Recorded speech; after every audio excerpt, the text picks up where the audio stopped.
studying the Dutch language, right?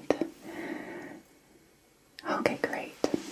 Great, because I have just gathered lots of Dutch novels that you can read to practice your Dutch. So I'm really excited. You can just rent any book that speaks to you, and then you can bring it back once you've read it, and then you can rent again, just to your heart's content. Alright. I know it's a lot, but don't get overwhelmed. Just let me know when there is a book, a storyline that you like, that you find interesting. Of course, yes, I will also just share with you my recommendations. It so happens to be that I am Dutch, so I can definitely help you with choosing the right novel. So I was thinking, why don't I just read some of the summaries of the stories in Dutch, and you just tell me if you understand everything that I'm saying, okay? Yes? Alright, good. Alright, so I've got a lot of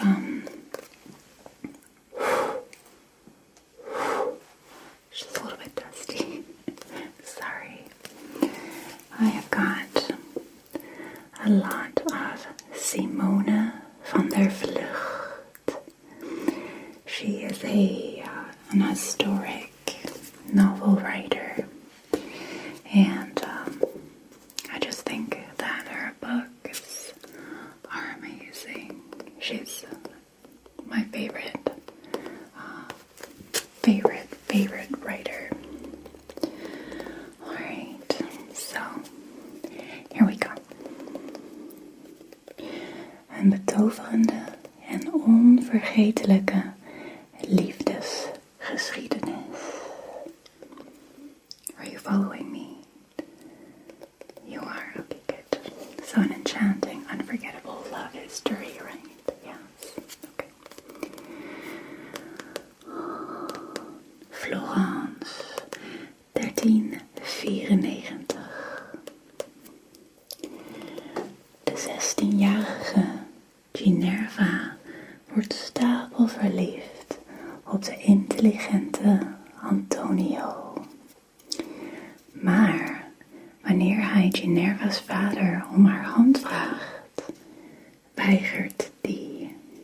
So, you get it? Yeah, so, two young people are in love. The man is asking for her hand. The father refuses. Alright. De geliefden zien slechts één uitweg. Ze vluchten. Wanneer ze worden achterhaald en teruggevoerd naar Florence, dwingt Ginevra's vader haar te trouwen met een rijke weduwnaar, waardoor ze een gevangene in eigen huis wordt.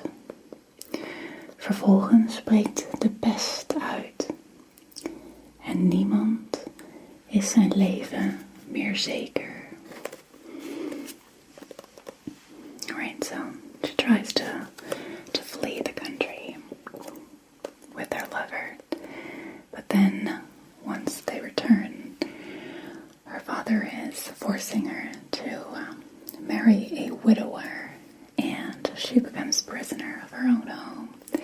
And then the plague breaks out, and nobody's certain of their life anymore.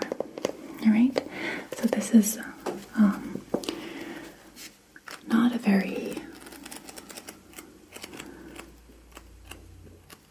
not a very big book, big novel. Just has a few pages, not even 200, I think. Let me think. Let's see. Oh yeah, so 188 pages. So if you get overwhelmed really quickly, then I would say that this is a really good starting book. So let me just put this right here for you, just on the side. Now let's continue our quest. Let's try this one, okay? Alright. So this is, I think, a translated book by Jess Walter. Schitterende ruïnes. Alright, so let me just read what it says. Alright, here we go. Heel af en toe verdient een boek geen 5, maar 6 sterren. Schitterende ruïnes is er zo één. And this is a review by Knack Focus. Never heard of it, but it's always good to have a good review, I guess. Alright. Het is 1962. Op de rotsen van het ingeslapen vissersplaatsje Porto Vergogna staat Pascal, een jonge Italiaan en eigenaar van het enige hotel. In dagdromen verzonken kijkt hij uit over het glinsterende water. Aan de horizon verschijnt een boot met op het dek een prachtige in wit geklede dame. Ze is een Amerikaanse actrice en doodziek.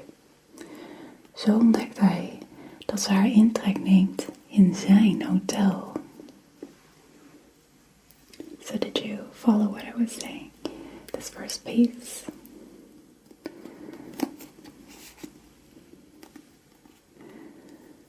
Yeah, bits and pieces. That's good.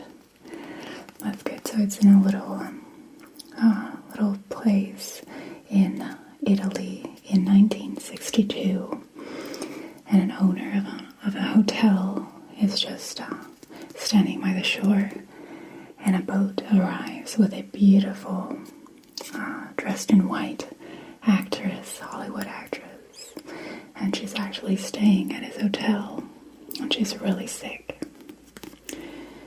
Okay, I'll read some more. Hollywood, 50 jaar later. Een oudere Italiaanse heer betreedt het kantoor van filmproducent Michael Dean op zoek naar een vrouw die hij nooit heeft kunnen vergeten. Schitterende ruïnes vertelt het meeslepende verhaal van een onmogelijke, maar onverwoestbare liefde. Op onnavolgbare wijze verbindt Jess Walker het landelijk Cinque Terre van 1962 met het genadeloze Hollywood bestaan vandaag de dag. Schitterende ruïnes handelt over tijd, over het moment dat voorbij gaat zonder dat we er erg in hebben, en over het verleden dat we soms als een ruïne achterlaten. Jess Walter toont hoe ons leven zich ontrolt, gecompliceerd en vreed en dichterlijk en betoverend tegelijk. Alright, so really romantic story and heartbreaking at the same time. It's two different timelines. It's also 50 years later in Hollywood, where an older Italian gentleman is getting into with a film producer, and he's searching for a woman that he's never been able to forget. Alright, so this is a thicker book, has more pages. Let me just check.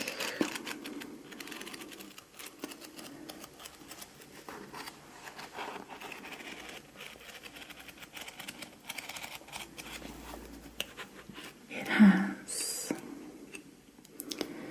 410 pages, so it is a little bit of a longer read, but very pleasant. So, get this aside. Let's see.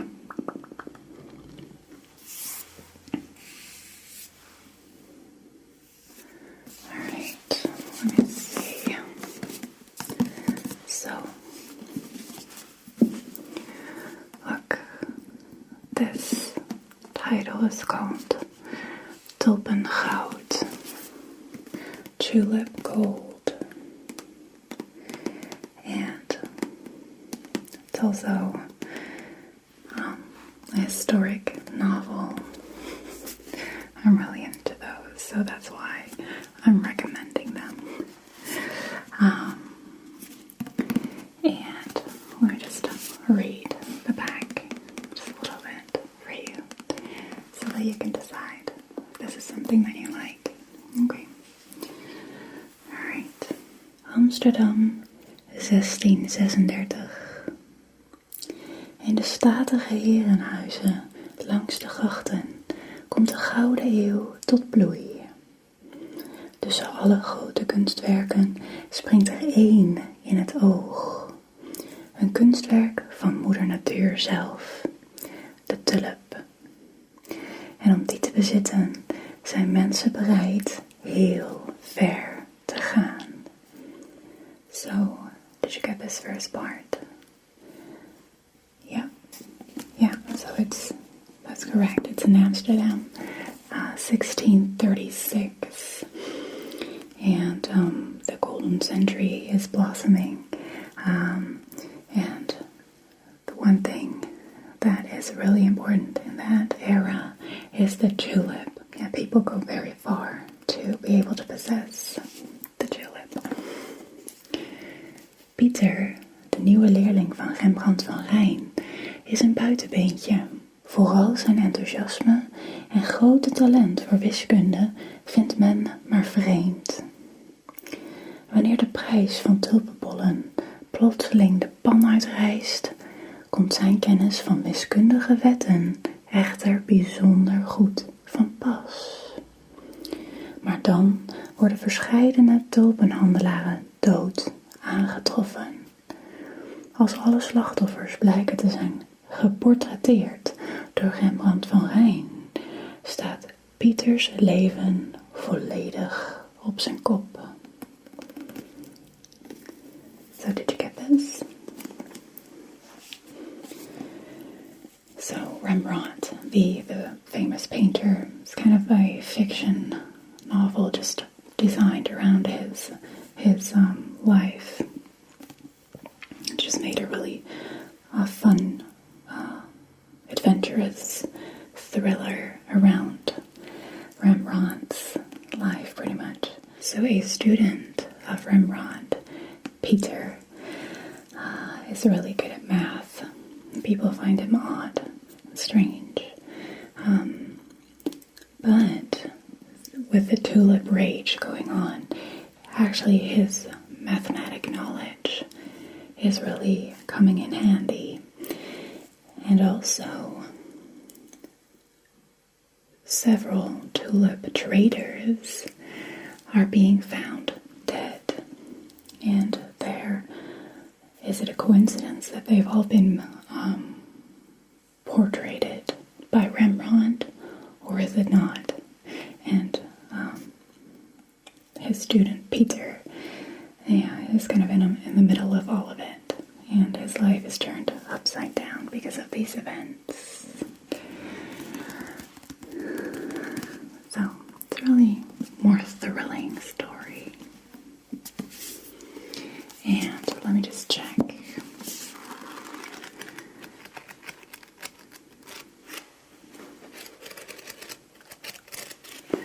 Actually, it's a pretty large book, 380 pages.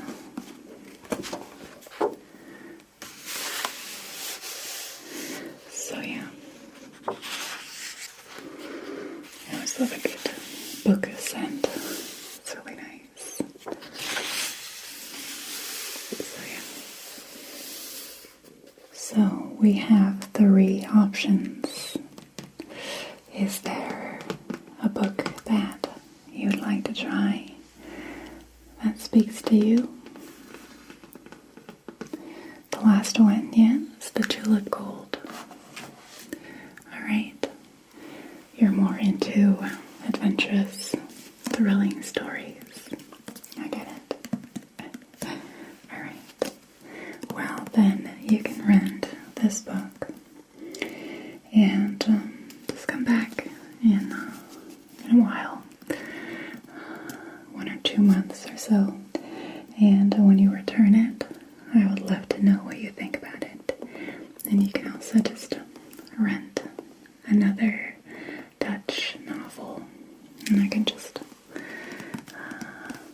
read some other Dutch novels for you. See what you like, okay? Alright, good. So, I'll hand you this book. There you go. Okay. So, thank you so much for stopping by. I had fun.